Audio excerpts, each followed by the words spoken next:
Hello again, everyone, and welcome to another episode of the Louisiana Now podcast. I'm your host, Todd Rossnagel. It is great to have everyone along with us. We continue to crank out these podcasts as often as we need to, because in many ways, this is, quite frankly, a germ-free method of gathering news and gathering content for all of us inside the Louisiana Conference. It seems that matters in the world are changing on an almost hourly basis. As I reached out to Bishop Harvey in hopes of recording this particular episode, we scheduled the recording for Wednesday afternoon. And as our recording time got closer, it looked as if news from the larger denomination regarding General Conference and its potential postponement would come down at any moment. In fact, the news broke in the middle of our recording. You'll hear that, and you'll hear her response to that news of General Conference being postponed.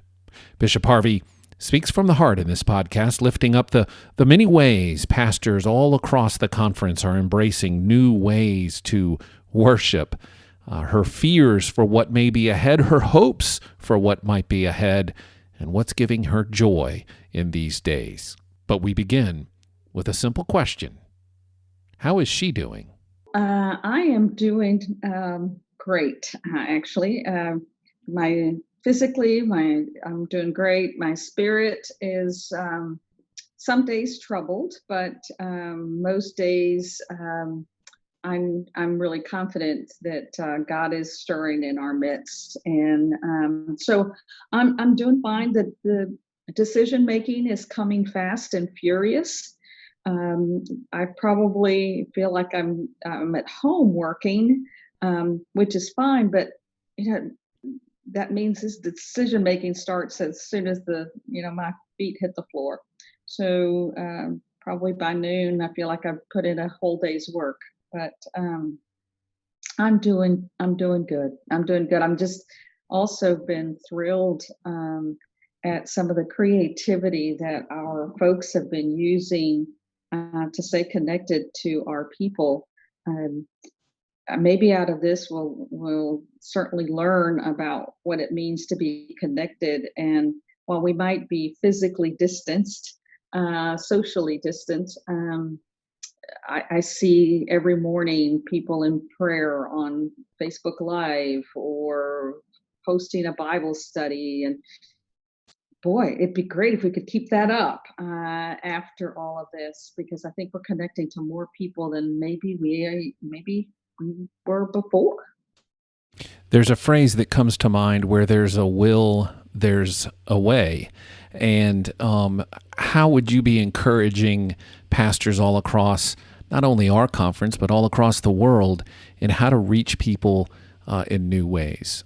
Well, I've been hearing of, sort of some old school making a phone call to, I heard this morning on our cabinet Zoom call. I don't know if people saw, I took a screenshot of our Brady Bunch squares. That's how we've been meeting these days. But of a person, a local pastor in a small congregation, that her folk are older, they don't have access to computers and such, and she made copies of her manuscript and hand delivered them to her folks. And it's like, how encouraging is that? To and some of these things are not perfect. Golly, we've never been in this sort of situation before. Somebody was describing it today as this generation's 9/11. Maybe so, but who's prepared for a pandemic? So I think that we've got to do what we instinctively know how to do when we reach out to our neighbors in love. And it's not going to be perfect. Your Facebook Live, you might lose, half of it, whatever, but I think we're trying some new things, and I'd encourage people to continue to do that, even when it's not perfect, even when it's old school. Um, to really, this is like love your neighbor in a whole different way. when you can't get close to them, but you can remain close to them in different ways. So I'm encouraged and continue to encourage people to just try things, try new things, see what works. And out of this, heaven's sakes, we're going to probably discover all kinds of new ways to be in ministry with one another. I think as pastors, we really struggle with not being with each other. We struggle with that as human beings, and especially as Louisianians, we love to gather. In your latest statement, you reminded all of us of John Wesley's first general rule, which is do no harm. And that's really important right now. It is. It is. And I mean, it is our human nature to be close together. And I will have to say that that statement that I wrote earlier was very, very hard for me. Mm. I am a demonstrative kind of person. I too love to be with people, and I do love the fact that our churches are sanctuaries for so many. But in this time, I think we have to redefine all of that. But it just took a lot for me to say no group gatherings. Mm. God, and just it tears me up to even say it. Um, but I really do believe it's the most responsible thing that we can do right now. And if in fact we are going to um, follow the recommendations of health professionals, of government, we've got to do everything that we possibly can so that we don't do harm to one another. But I just have to be honest with you that writing that was really hard for me, really hard for me. Our first episode of the Louisiana Now podcast, which seems like forever ago, but it was just about a month ago, we were discussing how all of us are ramping up for a very busy 2020 with so many of us Methodists with eyes, minds, and attention on General Conference in May.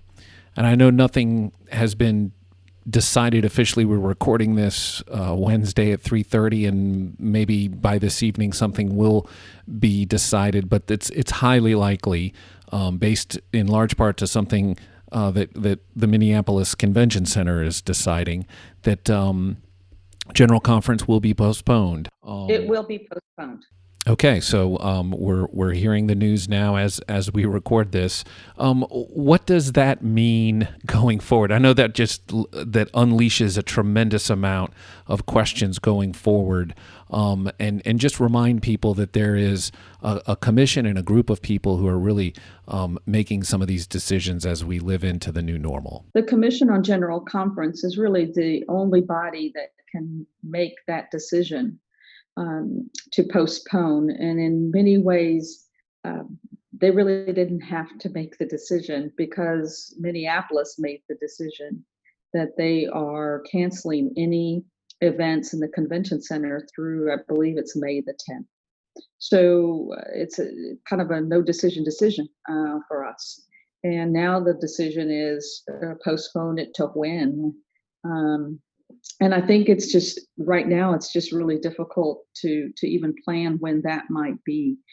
I would say that there are so many pieces to this because of the legislation, because of the work that's been done and in the last 4 years, and certainly since the last special session in February. It puts all of that sort of in a flux. And I think that wiser people and wiser things will prevail. I think right now the important thing is that we've got to care for our people, the health of our delegates. And this is not just like any old run-of-the-mill sort of meeting or conference. This is a global conference that brings people from all over the world. And there are places where our delegates come from that are not being allowed into the United States. It would be an issue of justice if Many of those people could not be at General Conference as we make important decisions. So I think that the postponement is really the right thing to do. I cannot even begin to imagine what the commission had to go through to reach, even though that it was, some of it was out of their hands. Certainly, it's got to be as painstaking to them as it is to so many. But I think it's an issue of justice, certainly an issue of health and representation. I think it is the right thing to do at this time. As important as our work is at General Conference, nothing is more important than the health of our people. And I think we recognize that when we make a decision like this, that we lower the anxiety on some things and we raise the anxiety on others. Because how are we going to accomplish our work? When are we going to do it? When are we going to gather? I almost think that for the moment we just need to just pause and take a breath and recognize the severity of this virus and the impact that it's having on people's lives all over the world. And I think as people of faith, that is our primary responsibility. I think the legislation is going to have to wait.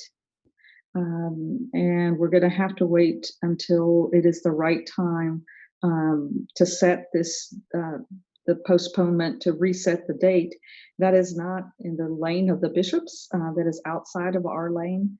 That is the decision of the Commission on General Conference. And I'm going to just pray and trust that there are many people around that table that feel as I do, that this is important work, but nothing is more important than the health of our delegates and the people around the world, that not only the delegates that show up in the room, but those that we have to go home to. And if we're exposed to this virus, my heavens, what if we ended up quarantined? I mean, there's just so many pieces and parts. I think for now we can just breathe for a moment, breathe in the Holy Spirit, pray that we might find a vaccine or a way on the other side of this virus before it really gets worse than it already is. I keep hearing that it's going to get worse before it gets better, and I can't imagine. But I do know that this is not in our control, and that God is still in control. And as I think as human beings, we want to fix everything. We want to make everything right. We want to make everything better. I think the best thing to do right now to make things better is the postponement. Take a step back, reevaluate, and then move forward when the time is appropriate. Bishop, I want to take a moment and go back to your statements. I'm struck today. I'm struck today with something that you always write in your statements, and you always sign them "Grace and Peace." Bishop Cynthia Fierro Harvey. I think we need to be reminded of that today and every day, especially as we go forward. A reminder that we need grace in these difficult times, and remind everyone that we need to be peace with one another. Give us a final word. Give us some hope in the midst of this as we go forward. Well, my hope is in Jesus. Amen. And my hope is in the faithful followers of Jesus, who I know are people who love one another. This is a time where, if there's ever been a time where we might extend grace to one another, this is it. We are called to be peacemakers. This isn't a time to squabble over this. This is serious. This is very, very serious. I hold on to 2 Timothy 1:7, and actually it's framed in the area where I get dressed every morning as a reminder that God has not given us the spirit of fear, but of power and of love and of a sound mind. I just hold on to that as a promise from God right now that we don't have to live. We don't live in fear. We live out of God's power and love, and this is the time where love needs to be a verb, where loving your neighbor is more important, as I said, than ever. Neighboring is how I'm referring to it these days, and so check on that elderly couple that lives on the corner that's 90 years old and can't go to the grocery store. Um, Maybe all they need is a dozen eggs, and maybe all they need is to know that somebody is next door or around the corner checking on them. Check on the single mother who um, has a job she has to go to feed her children, or the single father. Those are the people that I'm most concerned about, the most vulnerable right now. And I did have the privilege of checking on my 90-year-old neighbor that lives on the corner, and was blessed by the conversation from them. And the other thing that I've noticed, Todd, and I know you were saying a closing word, but I've been out for walks every day because it's the one thing that I can do to keep my mind moving. And I see families out riding their bicycles or pushing a stroller, or um, families taking walks, kids on skateboards. But please put your helmet and your pads on, for goodness sakes. But, I'm encouraged by that. I'm encouraged that families might be finding new ways of being together. This is a lot of togetherness for people who are stuck at home.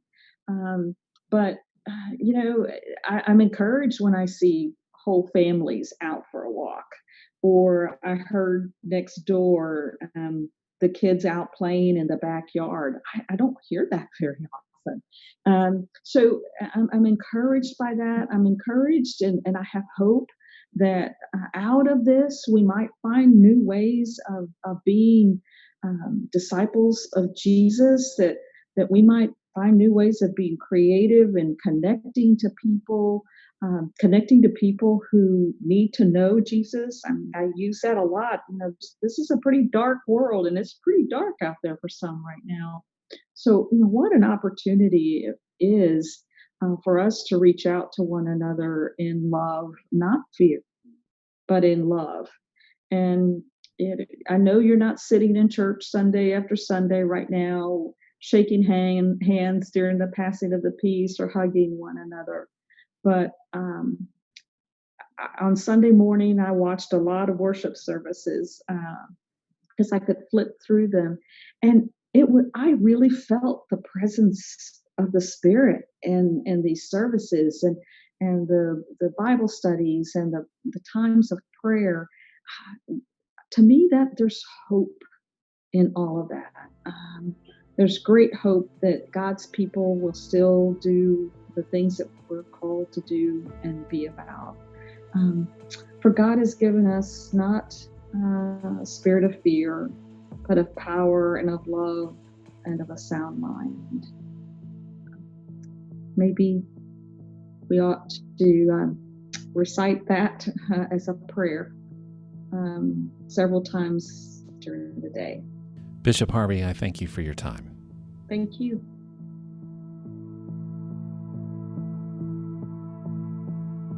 Bishop Cynthia Fierro Harvey, we thank her for her time. And as we conclude this podcast, we want to remind you that the Louisiana Now podcast is sponsored by our good friends at the United Methodist Foundation of Louisiana. There are currently a lot of churches right now trying their best to set up online giving. It can be complicated. It can be a lot to try and learn. The foundation is here to help you. Visit their website, umf.org, for more information on how they can help you get set up for online giving. One more thing before we say goodbye. Pastors and worship leaders are not the only ones having to adjust. It's like, I think of it as a way as loving your neighbor. Love your neighbor and keep them safe. I love that too. That's NBC's Savannah Guthrie from her basement, Al Roker from his living room, and Hoda Kotb from the studio in New York. Guthrie felt a little under the weather, so out of an abundance of caution, she and Roker worked from home. And by the way, I should point out, just like Savannah, her husband Feldy is her tech manager. Yes, there are no NBC News personnel there. Yeah. And I've just got an iPhone on a tripod. It is a different time for all of us. Here's hoping your internet signal is strong and your health is even stronger. Until next time, everyone, continue making disciples of Jesus Christ for the transformation of the world in any way you know how.